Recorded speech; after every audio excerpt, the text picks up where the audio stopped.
Hello traders, welcome to fintech. Hello traders, welcome to fintech. इस video पे मैं आपको समझाऊंगा कि क्रेडिट स्प्रेड और डेबिट स्प्रेड में अंतर क्या है, इन दोनों में डिफरेंसेस क्या है और कौन सा स्ट्रेटजी आपको यूज़ करना चाहिए। पहले चलिए कि इन दोनों में डिफरेंस क्या है, पहले आप इसको समझिए। मेरे इस चैनल पर ऑप्शन सेलिंग की प्रीमियम क्लासेस में फ्री ऑफ कॉस्ट प्रोवाइड करूंगा। आप लोग वीडियो को देखते रहिए, लाइक करिए, चैनल को सब्सक्राइब करिए, बेल वाला नोटिफिकेशन भी प्रेस करके रखें। तो और जिन लोगों को ऑप्शन सेलिंग में नहीं पता वो लोग मेरे वीडियो को, जितने भी सारे मैंने वीडियो अभी तक अपलोड किया है, उन सारे वीडियोस को आप देखते रहिए और समझिए कि मार्केट से कैसे पैसा को कमाया जाता है। तो पहले देखिए कि क्रेडिट स्प्रेड क्या होते हैं। पहले मेरे बातों को आप समझिए। क्रेडिट स्प्रेड और डेबिट स्प्रेड ये दोनों ही एक स्ट्रैटेजी होता है, स्प्रेड करने का स्ट्रैटेजी। तो मान लीजिए कि आपने एक 20 रुपये का ऑप्शन को आपने बाय किया, ठीक है। मार्केट अभी चल रहा है 16,400 और आपने क्या किया, 15,500 का जो पुट ऑप्शन है उसको आपने एक लॉट बाय कर लिया। उसका प्राइस कितना है, 10 रुपये, ठीक है। तो आप 10 रुपये में एक लॉट ऑप्शन को बाय किया और बाय करने के बाद आप जब सेल कर रहे हैं, सेल कौन सा करेंगे आप, 10 से ज़्यादा। क्रेडिट स्प्रेड में क्या होते हैं कि आप 10 रुपये का किसी ऑप्शन को बाय कर रहे हैं, क्यों? क्योंकि आपको एक 50 रुपये का ऑप्शन सेल करना है। तो उसके बीच में कितना पॉइंट आपको प्रॉफिट मिलेगा अगर मार्केट आपकी एगेंस्ट नहीं जाते हैं। अगर मार्केट आपके ऑपोजिट साइड पे रहता है तो आपको यहाँ पे 40 पॉइंट का प्रॉफिट मिलेगा, ठीक है। तो आपने क्या किया, पहले मेरे बातों को समझिए। मैं ऑप्स्ट्रा की वेबसाइट पे जाकर सब कुछ आपको एकदम क्लियरली समझाऊंगा। पहले आप मेरे बातों को समझिए। क्रेडिट स्प्रेड में क्या होता है कि आप एक 10 रुपये की जो ऑप्शन है उसको आपने बाय किया। बाय क्यों किया? ताकि आपको 50 रुपये का ऑप्शन आपको सेल करना है। तो आप बाय करने के बाद ऑप्शन को सेल करेंगे और एक्सपायरी में क्या हुआ कि मार्केट वहाँ तक नहीं आया और आपको 40 पॉइंट का प्रॉफिट मिल चुका है या फिर मिलने वाला है। तो ये जो 40 पॉइंट है ये क्या हुआ, आपकी फेवर में हुआ। आपके अकाउंट में 40 पॉइंट क्रेडिट हो चुका है। इसे बोलते हैं क्रेडिट स्प्रेड। क्रेडिट स्प्रेड और डेबिट स्प्रेड में क्या होते हैं, डेबिट स्प्रेड में क्या होते हैं इस बात को पहले समझिए। मान लीजिए कि आप 50 रुपये का एक ऑप्शन को बाय कर रहे हैं और उसके अगेंस्ट आप सेल कौन सा कर रहे हैं, आप एक 10 रुपये का ऑप्शन को आप सेल कर रहे हैं। तो यहाँ पे क्या हो रहा है, आपके फेवर में कोई पॉइंट आ रहा है कि नहीं? आपके फेवर में एक भी पॉइंट नहीं आ रहा है। यहाँ पे आपके फेवर में -40 पॉइंट आ रहा है, क्योंकि अगर मार्केट आपकी एगेंस्ट रहता है, अगर मार्केट आपकी एगेंस्ट रहता है तो यहाँ पे आपको 40 पॉइंट का नुकसान होगा, 40 पॉइंट का घाटा होगा। तो यहाँ क्या हो गया, ये हो गया आपका डेबिट स्प्रेड। आपने 50 रुपये का प्रीमियम बाय किया,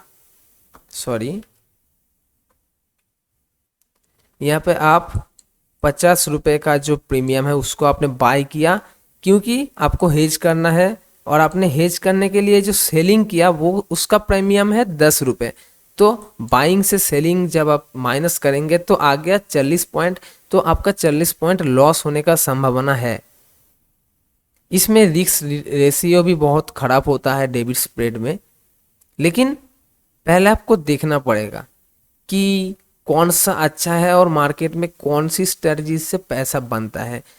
तो अभी मैं आप लोगों को ले जाता हूँ ऑप्स्ट्रा की वेबसाइट पर।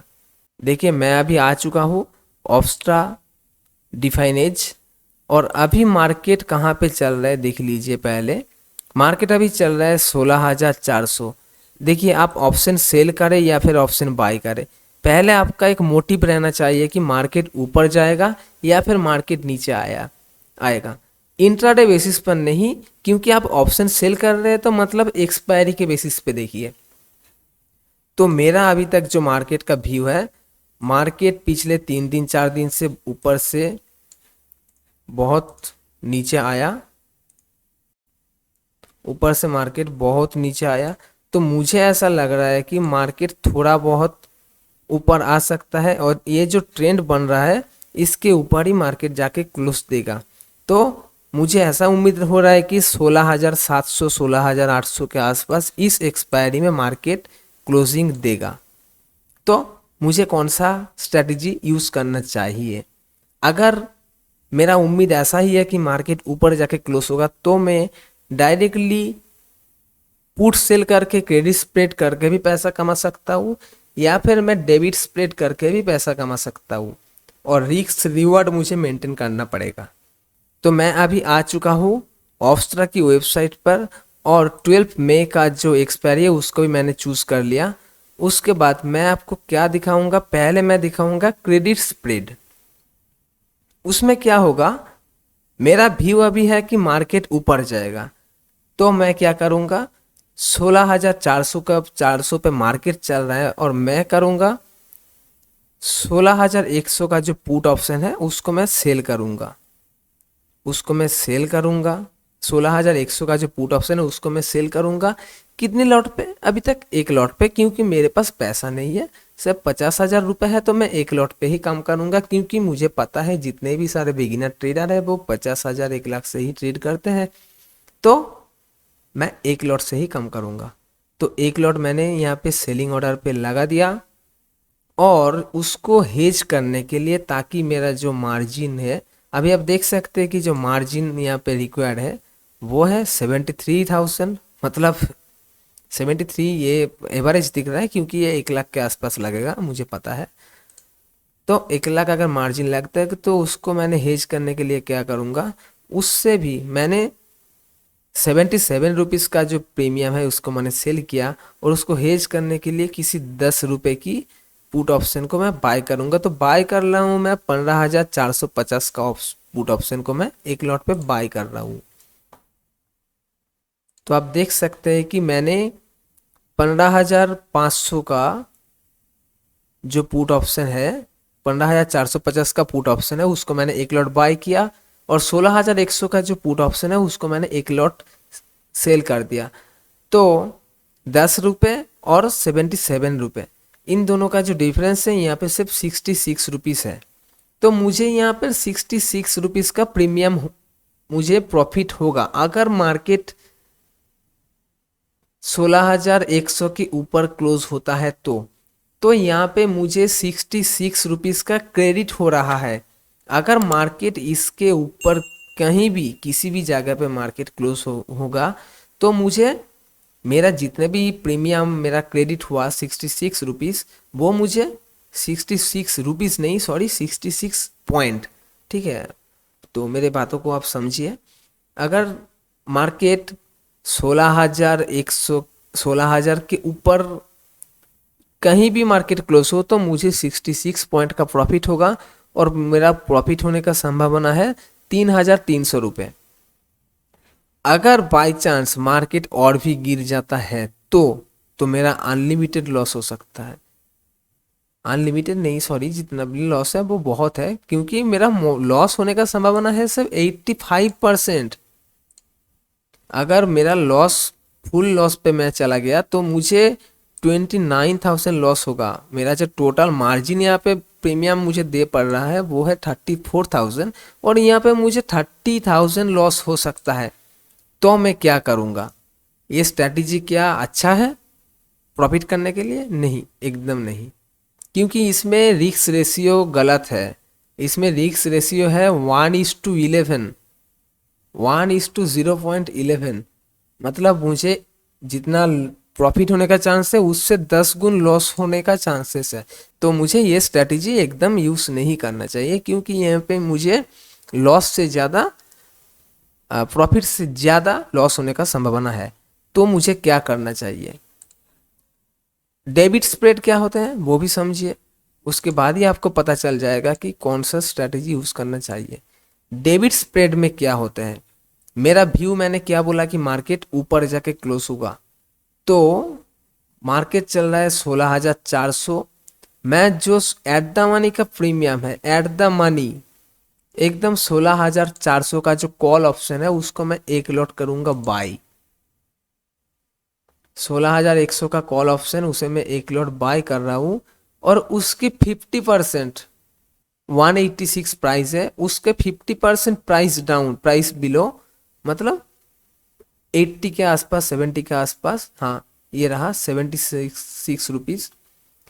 इस प्राइस को मैं करूँगा सेल, मतलब 16,400 की कॉल ऑप्शन को मैं बाय कर रहा हूँ और 16,650 का जो पुट कॉल ऑप्शन है उसको मैं सेल कर रहा हूँ। तो उसको मैं एक लॉट यहाँ पे सेल कर रहा हूँ। ये हो गया मेरा डेबिट स्प्रेड। यहाँ पे मैं प्रीमियम दे रहा हूँ ज़्यादा, यहाँ पे मैं पॉइंट ज़्यादा मार्केट को दे रहा हूँ और ले रहा हूँ बहुत ही लेस, कम। इससे मुझे क्या फ़ायदा हो रहा है, मार्केट यहाँ से जितना भी ऊपर जाएगा, मेरा जो बाइंग ऑप्शन है, मैंने जिसको बाय किया था 186 पे, इसका तो प्रीमियम बहुत ही इंक्रीज होगा और इसी से मुझे प्रॉफिट मिलेगा, इससे नहीं। मार्केट जितना ऊपर जाएगा तो मुझे 16,400 के कॉल ऑप्शन से मुझे बहुत प्रॉफिट होगा और 16,650 का जो कॉल ऑप्शन है उसका प्रीमियम शायद वहीं पे रहेगा या फिर वहीं से थोड़ा बहुत नीचे भी आ सकता है या फिर उससे ज़्यादा भी हो सकता है। इससे मुझे लॉस भी हो सकता है, इससे मुझे प्रॉफिट भी हो सकता है। लेकिन अगर मार्केट ऊपर जाता है तो मुझे 16,400 की कॉल ऑप्शन से प्रॉफिट होगा। और अगर मार्केट मेरे एगेंस्ट चला जाता है, मार्केट यहाँ से नीचे आ जाता है, तो मुझे लॉस कितना हो सकता है। तो यहाँ पे जो मेरा लॉस होने का संभावना है वो है 5,500 और मुझे प्रॉफिट होने का चांस है 6,900। तो मतलब यहाँ पे मेरा प्रॉफिट से भी लॉस होने का चांस बहुत, लॉसिंग जो अमाउंट है वो प्रॉफिट अमाउंट से बहुत कम है। तो यहाँ पे मेरा रिस्क रेशियो भी अच्छा है 1:1 के आसपास, क्योंकि यहाँ पे लॉस से ज़्यादा मुझे प्रॉफिट अमाउंट ज़्यादा है। अब मेरे बातों को समझ रही है कि यहाँ पे जो प्रॉफिट होने का चांस है वो है 6,900 और लॉस होने का चांस है 5,500। और इस स्ट्रैटेजी से क्या होगा, मेरा जो फंड है उसे मैं एक अच्छी खासी स्ट्रैटेजी से यूटिलाइज कर सकता हूँ। मैं अगर मार्केट को 5,000 लॉस देने के लिए राजी हूँ तो मुझे 5,000 से ज़्यादा प्रॉफिट होने का चांस रहना चाहिए ना। अगर मैं 5,000 प्रॉफिट करूँगा और 40,000 लॉस करूँगा तो वो स्ट्रैटेजी तो अच्छा नहीं है मेरे लिए। मेरे लिए कौन सा स्ट्रैटेजी अच्छा है, जिसमें प्रॉफिट होने का चांस और लॉस होने का चांस सेम सेम है या फिर उससे कम है। तो ये हुआ दोनों difference, debit spread and credit spread. तो इस वीडियो पे मैंने डेबिट स्प्रेड और क्रेडिट स्प्रेड दोनों ही एक साथ बता दिया। और जो लोग नहीं जानते थे इन दोनों स्ट्रैटेजी, वो वीडियो को फिर से एक बार ज़रूर देखें ताकि ये मैटर आपको क्लियर हो जाए। ज़्यादा प्रीमियम बाई करके कम प्रीमियम सेल करेंगे तो डेबिट स्प्रेड, और कम प्रीमियम बाई करके ज़्यादा प्रीमियम सेल करेंगे तो वो होगा आपका क्रेडिट स्प्रेड। वीडियो देखने के लिए धन्यवाद। चैनल को सब्सक्राइब करिए, वीडियो को लाइक करिए, अपने दोस्तों को शेयर करिए और कमेंट करके बताइए कि आप कितने फंड लेकर ऑप्शन सेल कर रहे हैं। अगर आपके पास डीमैट अकाउंट नहीं है और दूर का ऑप्शन बाय करने में आपको प्रॉब्लम हो रही है तो डिस्क्रिप्शन में जाके अपस्टॉक्स का लिंक है, वहाँ पे आप अपस्टॉक्स का अकाउंट आप यूज़ कर सकते हैं। अपस्टॉक्स के अकाउंट बनाइए और वहाँ से आप ट्रेडिंग करना शुरू करिए और ऑप्शन को सेल करिए ताकि कम से कम आपका पैसा एक ही दिन में जीरो ना हो सके, क्योंकि ऑप्शन सेलिंग एक बेटर स्ट्रैटेजी है बिगिनर के लिए। और जितने भी सारे प्रॉफिटेबल ट्रेडर हैं वो लोग ऑप्शन सेलिंग से ही प्रॉफिट करते हैं। तो वीडियो देखने के लिए धन्यवाद, आज के लिए बाय।